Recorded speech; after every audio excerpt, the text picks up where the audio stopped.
Hello friends, welcome to my channel. आज हम जीवन की मौलिक इकाई यानी क्लास 9 के अध्याय 5 की बात करेंगे और इसमें सारे हम नोट्स से एग्ज़ाम और ये देखेंगे और जो भी हमारा क्वेश्चन इससे बनेगा वो हम अंत में सारे लेक्चर के बाद करेंगे। ओके, तो हमारा सबसे पहले हमारा आता है कोशिका, यानी कोशिका जीवन की मौलिक इकाई है।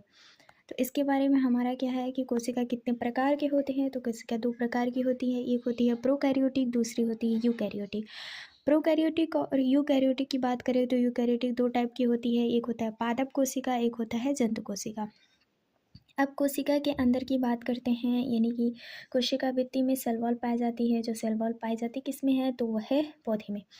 और कोशिका झिल्ली जिसमें सेल में ब्रेन होते हैं वो पादप और जंतु दोनों में पाए जाते हैं। और केंद्रकाय और न्यूक्लियस की बात करें तो जो न्यूक्लियोइड होती है वो प्रोकैरियोटिक में पाई जाती है। इसमें झिल्ली युक्त अंगक नहीं होते जैसे कि बैक्टीरिया। और केंद्रक की बात करें तो यूकैरियोटिक में इसमें झिल्ली युक्त अंगक होते हैं जैसे कि मनुष्य और कीट। साइटोप्लाज्म भी पाया जाता है ये भी। और फिर उसके बाद हम कोशिकांग की बात करते हैं। कोशिकांग हमारा एंडोप्लाज्मिक रेटिकुलम्स है, गाल्जी अपरेटस है, लाइसोसोम, माइटोकॉन्ड्रिया, रस धानी, पौधे में लवक यानी प्लास्टिडिन प्लांट, सेंट्रियोल्स केवल और केवल जंतुओं में पाया जाता है। अगर हम प्लास्टिडिन प्लांट की बात करें तो 3 प्रकार के होते हैं, ल्यूकोप्लास्ट और क्रोमोप्लास्ट। ल्यूकोप्लास्ट सफ़ेद होते हैं, क्रोमोप्लास्ट लाल और भूरे अन्य रंग के होते हैं और क्लोरोप्लास्ट हरा रंग का होता है। अगर हम एंडोप्लाज्मिक रेटिकुलम की बात करें तो वो 2 प्रकार की होती है, वो होती है खुरदुरी यानी रफ एंडोप्लाज्मिक रेटिकुलम एंड चिकनी अंधहत्रवी जलिका जिसे हम स्मूथ एंडोप्लाज्मिक रेटिकुलम कहते हैं। अब बात करते हैं हम जीव कोशिका द्वारा बने हुए हैं, यानी किस कोशिका द्वारा बने हुए हैं, तो यूनिसेलर और मल्टीसेलर 2 कोशिकाओं के द्वारा बने हुए हैं। यूनिसेलर जो होते हैं अमीबा और पैरामीशियम बैक्टीरिया है, और बहुकोशिकीय जीव मनुष्य, गाय, पेड़ पौधे आदि। नेक्स्ट पॉइंट है हमारा, सभी जीव कोशिका के बने होते हैं, यानी सभी जीव सूक्ष्म इकाइयों के बने होते हैं। और इसमें हमारा क्या है कि कोशिका कहते यानी कि सभी जीव सूक्ष्म इकाइयों के बने होते हैं जिन्हें हम कोशिका कहते हैं। सभी जीव की संरचनात्मक और क्रियात्मक इकाई ही क्या है, कोशिका है। कोशिका के आकार और आकृति की बात करें तो कोशिका के आकार और आकृति में संगठन का अध्ययन साइटोलॉजी कहते हैं। और सन 1665 में मूर्त कार्य कोशिका में रॉबर्ट हुक ने कोशिका में सर्वप्रथम सूक्ष्मदर्शी में देखा था, और सर्वप्रथम सूक्ष्मदर्शी में जीवित कोशिका को एंटनी वॉन लीवेनहॉक ने देखा था। और वहीं हम बात करते हैं प्रोटोप्लाज्म। प्रोटोप्लाज्म के विभिन्न संगठन में जल आयन होता है, और फिर उसके बाद नमक, इसके अतिरिक्त दूसरे कार्बनिक पदार्थ जैसे प्रोटीन हो गया, कार्बोहाइड्रेट्स हो गया, वसा हो गया, न्यूक्लिक अम्ल हो गया, विटामिन आदि जो कोशिका का निर्माण करते हैं। विभिन्न लक्षणों के आधार की बात करें तो जीवद्रव्य सोल जेल अवस्था में स्थित होता है। नेक्स्ट पॉइंट हमारा है कोशिका के सिद्धांत, यानी कि कोशिका के सिद्धांत सर्वप्रथम स्लाइडेन एंड स्वैन 2 वैज्ञानिक थे जिन्होंने स्लाइडेन और स्वैन के अनुसार दिया गया था। सभी जीव एवं यानी सभी पौधे और जीव कोशिका के बने होते हैं। कोशिका जीवन की मूल इकाई है। सभी कोशिकाएं पूर्व निर्मित कोशिकाओं से पैदा होती है।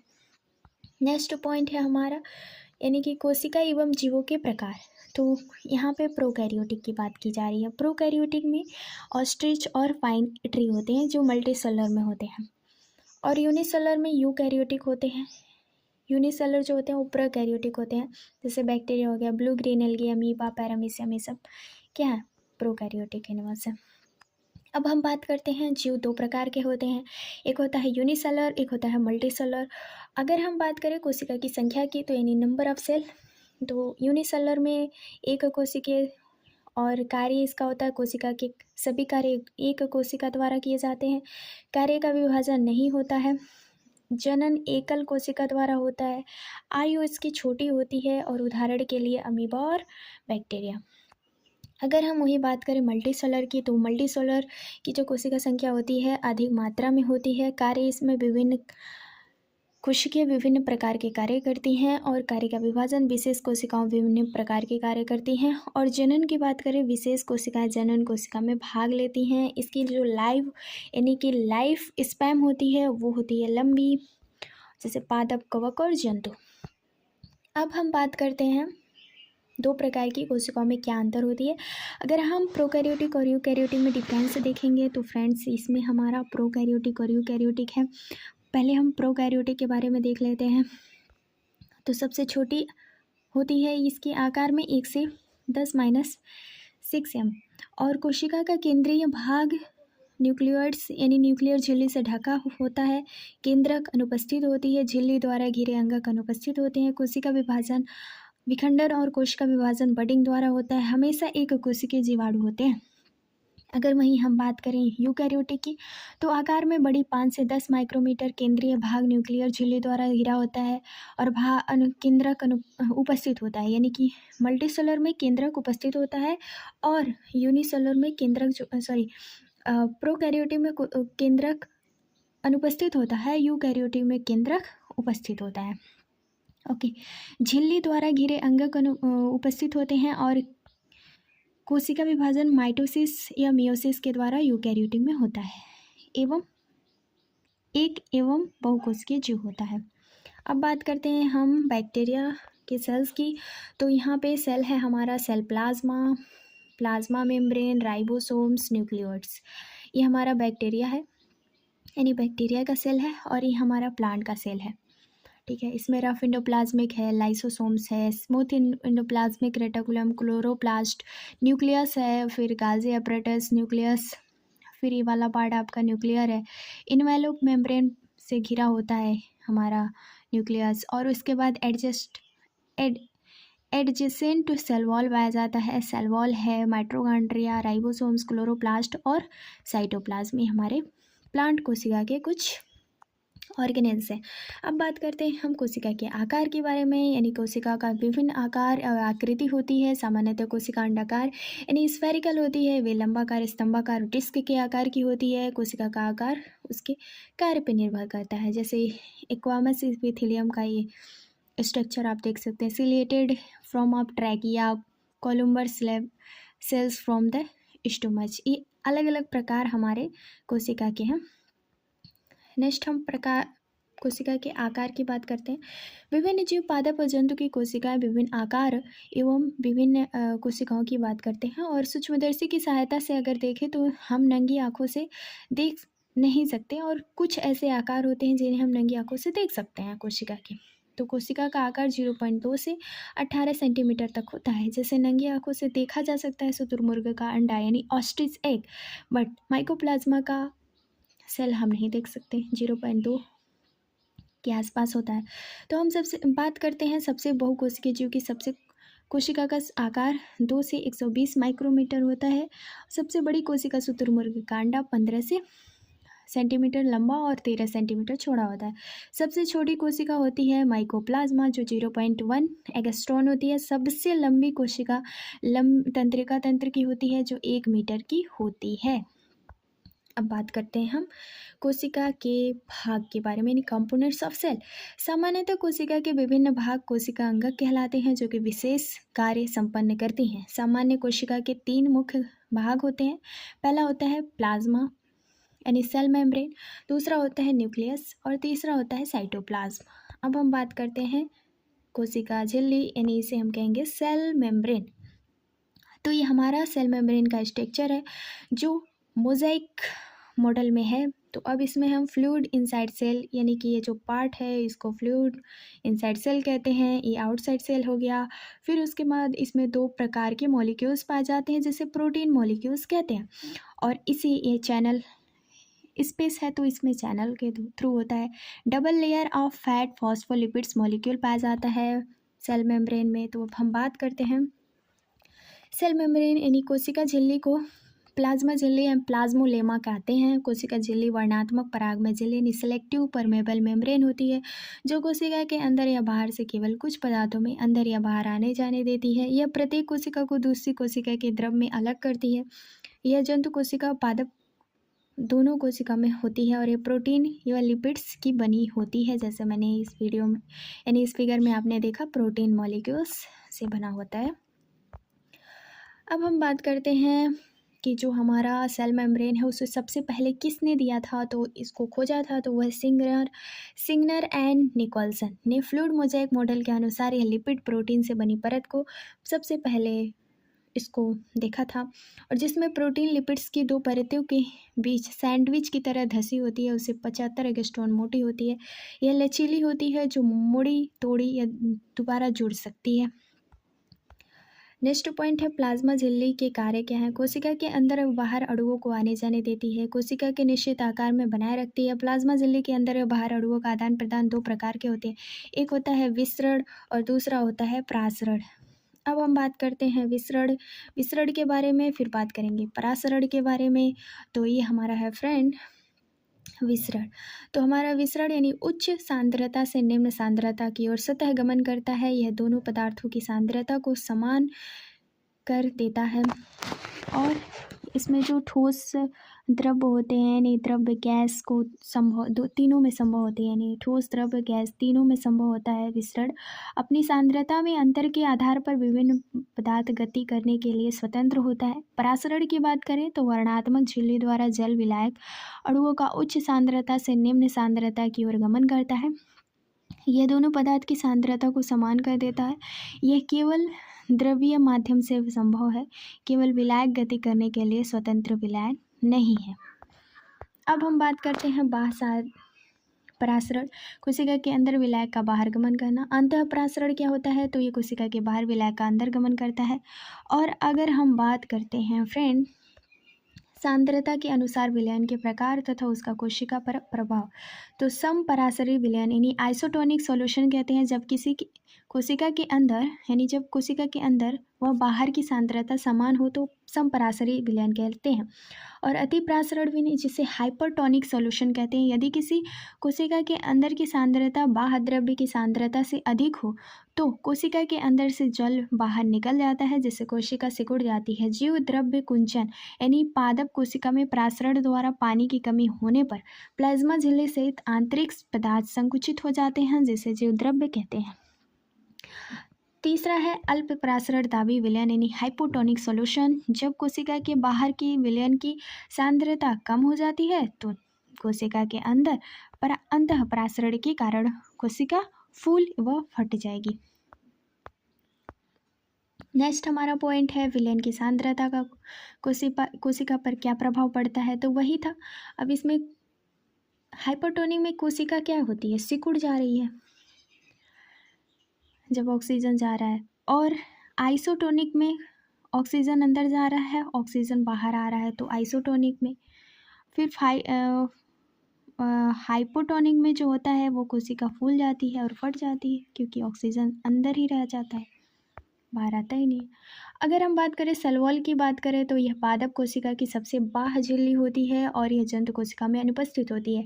यह सख्त मजबूत मोटी रस सरंध्र अजीवित संरचना सेलुलोज की बनी होती है और कोशिका मध्यवित्त यानी मिडल लैमेली द्वारा एक दूसरे से जुड़ी होती है।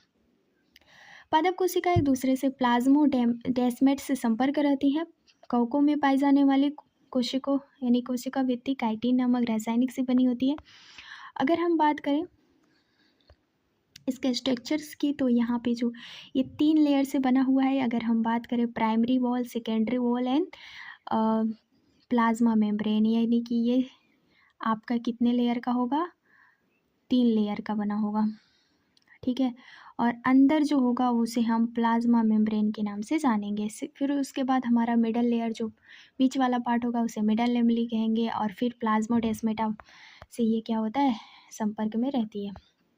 अब बात करते हैं हमारा कोशिका भित्ति के कार्य क्या होते हैं। तो कोशिका भित्ति के कार्य कोशिका को संरचना प्रदान करना, कोशिका को मजबूती प्रदान करना, सरंध्र होती है और विभिन्न अणुओं को आर पार जाने देती है। इसमें मरम्मत करने और पुनर्जनन करने में क्षमता होती है। नेक्स्ट पॉइंट हमारा है केंद्रक। अब बात करते हैं हम केंद्रक की। तो केंद्रक ये हमारा केंद्रक का स्ट्रक्चर है जो हमारा यहाँ पे पाया जाता है, उसे हम केंद्रक झिल्ली यानी इन्वेलोप का बना होता है। जो हमारा केंद्राव होता है न्यूक्लियोलस, जो 3 लेयर का बना होता है। एक होता है nuclear envelope, inner membrane, outer membrane, और फिर उसके बाद हमारा ये पार्ट जो स्पेस है इसमें न्यूक्लियर पोर होता है। फिर यूक्रोमैटिन यानी क्रोमैटिन फाइबर जो केंद्रक को यानी न्यूक्लियोलस को चारों तरफ से घिरा रखता है, उसको हम क्रोमेटिन फाइबर कहते हैं। और ये धागेनुमा संरचना होती है।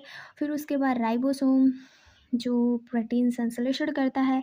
फिर उसके बाद आता है आपका एंडोप्लाज्मिक रेटिकुलम।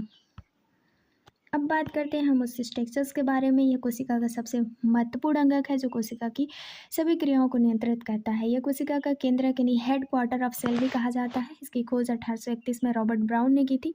यूकैरियोटिक कोशिका को स्पष्ट केंद्रक होता है जबकि प्रोकैरियोटिक में प्राथमिक केंद्रक होता है। इसके ऊपर की दो स्तरीय झिल्ली केंद्र न्यूक्लियर मेम्ब्रेन कहते हैं। केंद्रक द्रव में केंद्रक यानी कि केंद्रका यानी न्यूक्लियोलस और क्रोमेटिन के धागे होते हैं। क्रोमोसोम्स और क्रोमेटिन धागे डीएनए के बने होते हैं जो कि आनुवंशिक सूचनाओं को एक पीढ़ी से दूसरी पीढ़ी में ले जाते हैं। उसके बाद हम बात करते हैं डीएनए की बुनियादी कार्यक्षम और घटक को जीन कहते हैं।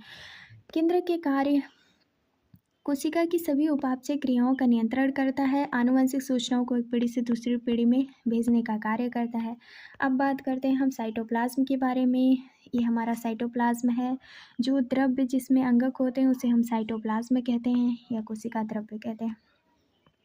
कोशिका द्रव्य वह द्रव्य है जिसमें कोशिकांग पाए जाते हैं, यानी सभी कोशिकाओं के कोशिकांग पाए जाते हैं, कोशिका द्रव्य कहलाता है। जहाँ अगर हम बात करें कि जैविक और कैटाबोलिक क्रियाएं संपन्न होती हैं, उसके दो भाग होते हैं।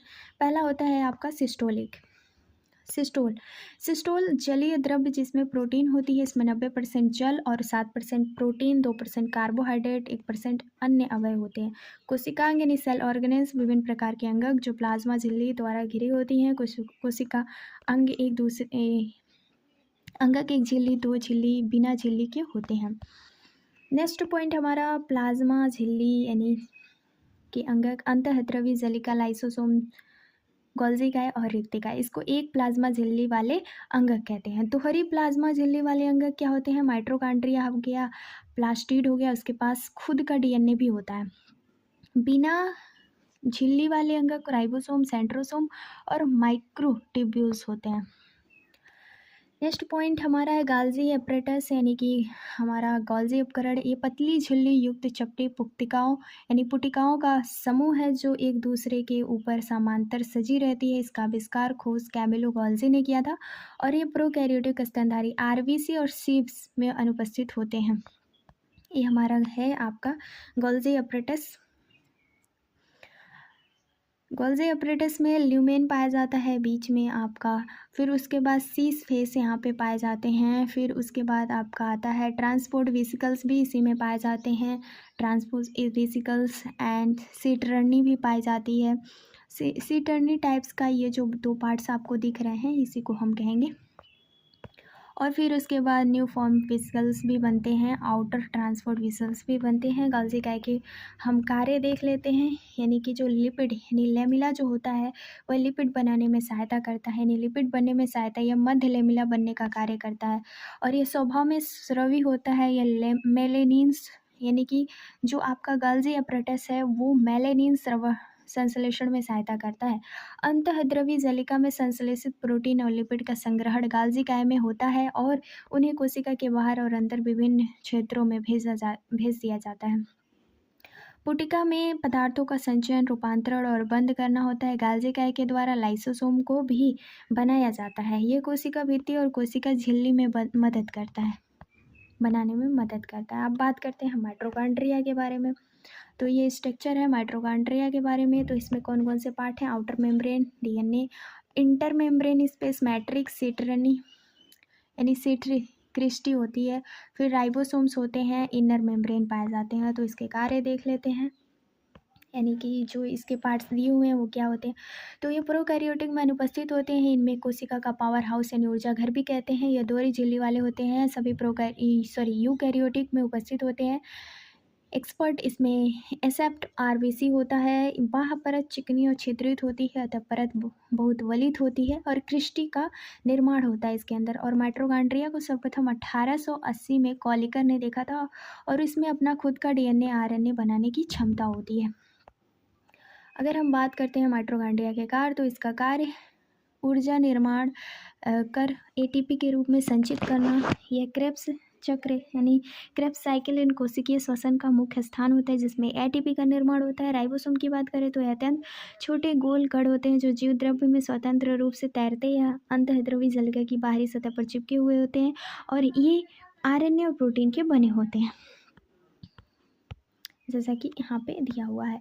तो ये हमारा राइबोसोम्स लेमली क्रिस्टी टाइप का है, और फिर वेसिकल्स, राइबोसोम्स, ट्यूब्यूल्स, ये सब पाए जाते हैं विभिन्न अंगकों में। अब बात करते हैं राइबोसोम्स के कार्य। राइबोसोम्स अमीनो एसिड्स में प्रोटीन संश्लेषण का मुख्य स्थान है। सभी संरचनात्मक और क्रियात्मक प्रोटीन का संश्लेषण राइबोसोम द्वारा किया जाता है। संश्लेषित प्रोटीन कोशिका के विभिन्न भागों में अंतःद्रवी जालिका द्वारा कोशिका के विभिन्न भागों तक भेज दिया जाता है। अब बात करते हैं हम एंडोप्लाज्मिक रेटिकुलम अंतःद्रवी जालिका के बारे में। तो ये हमारा जो कार्य है, यह झिल्ली युक्त नलिका तथा सीट का विशाल तंत्र होता है। इसकी खोज पॉटर और क्लाउड एवं फ्यूलम ने की थी, और झिल्ली जीवांत जनन एंडोप्लाज्मिक रेटिकुलम द्वारा निर्मित प्रोटीन वसा कोशिका झिल्ली बनने में सहायता करता है, और प्रोकैरियोटिक कोशिका स्तनधारी इरिथ्रोसाइट्स यानी मेमेलियन इरिथ्रोसाइट्स के अलावा सभी में पाया जाता है। मतलब एंडोप्लाज्मिक रेटिकुलम प्रोकैरियोटिक कोशिका व स्तनधारी इरिथ्रोसाइट्स के अलावा सभी में पाया जाता है। अंतःद्रवी जालिका दो प्रकार की होती है, एक होती है रफ एंडोप्लाज्मिक रेटिकुलम, एक होती है स्मूथ एंडोप्लाज्मिक रेटिकुलम्स, जिसे चिकनी और मुलायम कहते हैं, खुरदुरी। अगर हम बात करें ये, तो ये स्मूथ एंडोप्लाज्मिक रेटिकुलम है और ये रफ एंडोप्लाज्मिक रेटिकुलम है, आप यहाँ पे फिगर में देख सकते हैं। अब हम इसके डिफरेंस के बारे में देख लेते हैं। चिकनी अंतःद्रवी जालिका, जिसे स्मूथ एंडोप्लाज्मिक रेटिकुलम कहते हैं, यह झिल्ली व नलिकाओं से बना होता है। यह वसा और लिपिड बनने में मदद करता है। राइबोसोम अनुपस्थित होता है यहाँ पे, यानी स्मूथ में राइबोसोम अनुपस्थित होता है। कोशिका द्रव्य के भागों तथा केंद्रक के मध्य प्रोटीन के परिवहन के लिए नलिका सुविधा प्रदान करता है। यकृत की कोशिका में विष तथा दवा निराविषीकरण करता है। तो निराविषीकरण करता है, ये पॉइंट बहुत इंपॉर्टेंट है। खुरदुरी अंतःद्रवी जालिका रफ एंडोप्लाज्म, ये सिस्टर्नी और नलिकाओं का बना होता है। प्रोटीन संश्लेषण में सहायक क्योंकि इसके ऊपर राइबोसोम लगे होते हैं। राइबोसोम उपस्थित होता है रफ एंडोप्लाज्मिक रेटिकुलम में। अब हम अंतःद्रवी जालिका के कार्य देख सकते हैं। यह केवल ऐसा अंगक है जो कोशिका के अंदर और केंद्र के बीच पदार्थों के परिवहन के लिए नलिका सुविधा प्रदान करता है। यह अंगकों के बीच बायोकेमिकल क्रियाओं के साथ स्थान उपलब्ध कराता है। यह वसा और प्रोटीन के संश्लेषण में मदद करता है। एसीआर यकृत की कोशिकाओं में विष तथा दवा को निराविषीकरण यानी डिटॉक्सिफिकेशन करने में महत्वपूर्ण भूमिका निभाता है। अब बात करते हैं हम लवक के बारे में। लवक ये केवल पादप एवं मेलगी कोशिकाओं में पाए जाने वाला अंगक है, जिसमें आंतरिक संगठन में झिल्ली की दो परतें होती हैं जो एक पदार्थ की अंदर धसी होती हैं। इस पदार्थ को स्टोमा कहते हैं, और ये विभिन्न आकार व आकृति जैसे कांपनुमा, फीताकार, मेखलाकार आदि तरह के होते हैं। लवक में अपना डीएनए और राइबोसोम होते हैं। ये तीन प्रकार के होते हैं। एक होता है अलवड़ी यानी अवड़ी लवक, ल्यूकोप्लास्ट जो सफ़ेद तने जड़ों में होते हैं। वड़ी लवक क्रोमोप्लास्ट जिसे कहते हैं, जो लाल भूरे अन्य जड़े तने पत्ती में होते हैं। हरित लवक यानी क्लोरोप्लास्ट हरा पत्तियों में होता है। क्लोरोप्लास्ट की बात करें तो क्लोरोप्लास्ट केवल पादप कोशिकाओं में पाए जाते हैं। सूर्य की ऊर्जा में प्रकाश संश्लेषण क्रिया में सहायक होते हैं। क्लोरोप्लास्ट प्रकाश संश्लेषण द्वारा भोजन बनाते हैं, इसलिए उन्हें कोशिका की रसोई घर भी कहते हैं। पादप कोशिका की रसोई घर कहते हैं। अब यहाँ पे क्लोरोप्लास्ट की बात की जा रही है, तो यहाँ पे हरित लवक झिल्ली युक्त कोशिका है। इन झिल्ली को क्रमशः बाह्यझिल्ली और अंतःझिल्ली कहते हैं। पिटिका यानी पिटिका को स्टोमा कहते हैं। अंतःझिल्ली से घिरे हुए भीतर के स्थान को पिटिका या स्टोमा कहते हैं। स्टोमा में जटिल झिल्ली तंत्र होता है जिसे थैलेक्वाइड कहते हैं। तस्तरीनुमा थैलेक्वाइड सिक्कों के चट्टे के रूप में व्यवस्थित रहते हैं, जिन्हें ग्रैना कहते हैं। इसमें क्लोरोफिल, इसमें प्रकाश संश्लेषण की क्रिया होती है। नेक्स्ट पॉइंट है ल्यूकोप्लास्ट यानी अलवड़ी का लवक, अवड़ी लवक जिसे हम ल्यूकोप्लास्ट कहते हैं। ये इजी है। और ये रंगहीन लवक होते हैं। ये पौधे की जड़ भूमिगत तनों में भोज्य पदार्थ का संग्रह करते हैं। क्रोमोप्लास्ट ये रंगीन लवक होते हैं। क्रोमोप्लास्ट रंगीन होता है। और ल्यूकोप्लास्ट और रंगहीन होता है। हरे रंग को छोड़कर सभी प्रकार के रंग पाए जाते हैं। ये पौधे के रंगीन भाग पुष्प, फलवित्ती, बीज आदि में पाए जाते हैं, जैसा कि यहाँ पे स्ट्रक्चर में दिया गया है। रिक्तिका यानी वैक्यूल्स की बात की जा रही है। एक कोशिका द्रव में झिल्ली द्वारा निश्चित थैली के आकार की संरचना होती है, जिन्हें रिक्तिका या राजधानी कहते हैं। जंतु कोशिका में रिक्तिका कोशिका छोटी, पादप कोशिका में बड़ी होती है। बड़ी कोशिकाएं पादप कोशिका का 90% भाग घेरे रखती है। रिक्तिका की झिल्ली को टोनोप्लास्ट कहते हैं और ये कोशिका के अंदर परासरण दाब का नियंत्रण और पादप कोशिका में अपशिष्ट उपापचय पदार्थ को इकट्ठा करने में कार्य करती है। नेक्स्ट पॉइंट हमारा लाइसोसोम्स यानी गाल्जी उपकरण की कुछ पट्टिकाओं में एंजाइम इकट्ठे हो जाते हैं। एकल झिल्ली युक्त पट्टिका लाइसोसोम्स कहते हैं और कहलाती है। इसका कोई निश्चित आकार या आकृति नहीं होती। लाइसोसोम का मुख्यतः जंतु कोशिका में व कुछ पादप कोशिका में पाए जाते हैं। लाइसोसोम का ये स्ट्रक्चर है। इसके कार्य क्या होते हैं? इसका मुख्य कार्य होता है कोशिका को साफ करना, यानी कि उपापचय प्रतिक्रियाओं में जब कोशिका क्षतिग्रस्त हो जाती है तो लाइसोसोम की पुटिकाएं फट जाती हैं और एंजाइम स्रावित हो जाती है और अपनी कार्य कोशिका को पचित कर लेती है इसलिए लाइसोसोम को कोशिका की आत्मघाती थैली यानी सुसाइड बैग भी कहा जाता है। अगर हम बात करें कोशिका यानी प्लांट सेल में और एनिमल सेल में क्या डिफरेंस है, तो हमारा जो प्लांट सेल है वो है प्रकाश संश्लेषण हेतु क्लोरोप्लास्ट होता है। आकार और आकृति निश्चित करने के लिए कोशिका भित्ति होती है। रिक्तिका उपस्थित व बड़ी होती है। लाइसोसोम नहीं पाया जाता है। कोशिका मुख्य चतुर्भुजाकार और गाल्जी उपकरण पूर्व विकसित नहीं होता है। अगर हम वहीं जंतु कोशिका की बात करें तो क्लोरोप्लास्ट नहीं होता है यहाँ पे, ठीक है, और यहाँ पे लाइसोसोम नहीं होता है, ध्यान देना है। कोशिका भित्ति नहीं होती आकार निश्चित होता है, यानी कि इसमें कोशिका भित्ति नहीं होती है क्योंकि ये एनिमल सेल है। रिक्तिका अनुपस्थित वो छोटी होती है। लाइसोसोम पाए जाते हैं यहाँ पे। कोशिका व विभिन्न आकार गाल्जी उपकरण उपस्थित व पूर्ण विकसित होती है, जैसे कि यहाँ पे पादप कोशिका और जंतु कोशिका दी गई है। नेक्स्ट पॉइंट हमारा है कोशिका विभाजन। तो हम बात करते हैं कोशिका विभाजन में। तो कोशिका पहला पॉइंट है जीवधारियों में वृद्धि हेतु नई कोशिका बनती है, जिससे पुरानी मृत और क्षतिग्रस्त कोशिका का प्रतिस्थापन और प्रजनन हेतु युग्मक बनते हैं। नई कोशिका के बनने की प्रक्रिया कोशिका विभाजन कहते हैं। समसूत्री विभाजन और अर्धसूत्री विभाजन नामक दो मुख्य प्रकार की कोशिका विभाजन की प्रक्रिया होती है। नेक्स्ट पॉइंट है कोशिका विभाजन की प्रक्रिया इससे अधिकतर कोशिका वृद्धि हेतु विभाजित होती है, उसे सूत्रीय विभाजन कहते हैं। इस प्रक्रिया में प्रत्येक कोशिका हेतु मात्र कोशिका भी होती है, विभाजित होकर दो संतति कोशिकाएं बनाती हैं। संतति कोशिका में गुणसूत्रों की संख्या मात्र कोशिका के समान होती है। जीवों में वृद्धि और ऊतकों में मरम्मत में सहायता करती है।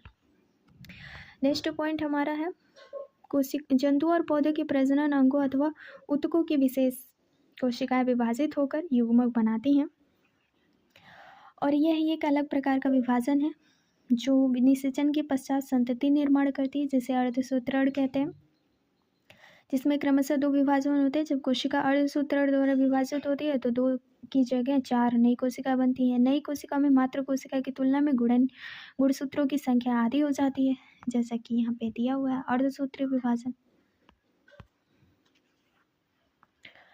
Thank you for watching this videos. Like, share, subscribe और फीडबैक ज़रूर दीजिएगा। ये टॉपिक आपको कैसा लगा। Thank you.